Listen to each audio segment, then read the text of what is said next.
तरुण दिसण्यासाठी अभिनेत्री शेफाली जरीवालावर उपचार सुरू होते। धक्कादायक माहिती समोर येते। गेल्या 6 ते 7 वर्षांपासून शेफाली जरीवालावर उपचार सुरू होते।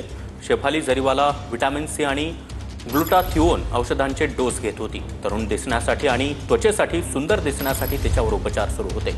डॉक्टरांनी TV9 मराठीला ही माहिती दिलेली आहे। दरम्यान हृदयविकाराच्या झटक्याने शेफाली जरीवालाचा मृत्यू झाला। या संदर्भात अधिक माहिती देत आहेत आमचे प्रतिनिधी कृष्णा सोनारवाडकर। कृष्णा, काय अधिक माहिती?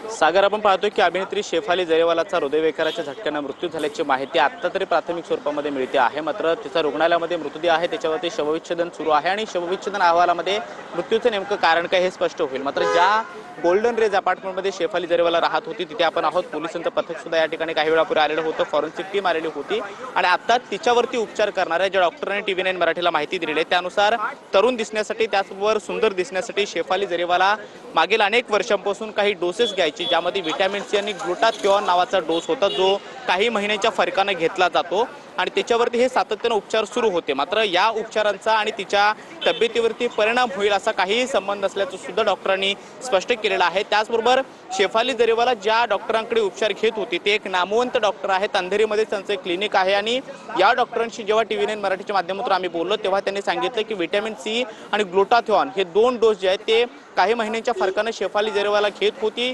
तिचे उपचार माझ्याकडे सुरू होते, मात्र या व्यतिरिक्त इतर कुठला आजार तिला आहे या संदर्भात तिने कुठलंही भाष्य केलं नव्हतं। ती एकदम फिट होती आणि त्यामुळे तिच्या जाण्याने किंवा तिच्या हृदयविकाराच्या झटक्याची ही बातमी जी आहे ती आमच्यासाठी सुद्धा धक्कादायक असं देखील त्यांनी सांगितलेलं आहे। मात्र गोल्डन रेज अपार्टमेंटमध्ये आपण पाहतोय की या अपार्टमेंटच्या 11व्या मजल्यावरती शेफाली जरीवाला राहत होते आणि रात्री 10:30च्या दरम्यान ती अचानकपणे बेशुद्ध झाली। त्यानंतर तिला रुग्णालयामध्ये दाखल करण्यात आले। एका खाजगी रुग्णालयामध्ये घेऊन गेले असता तिला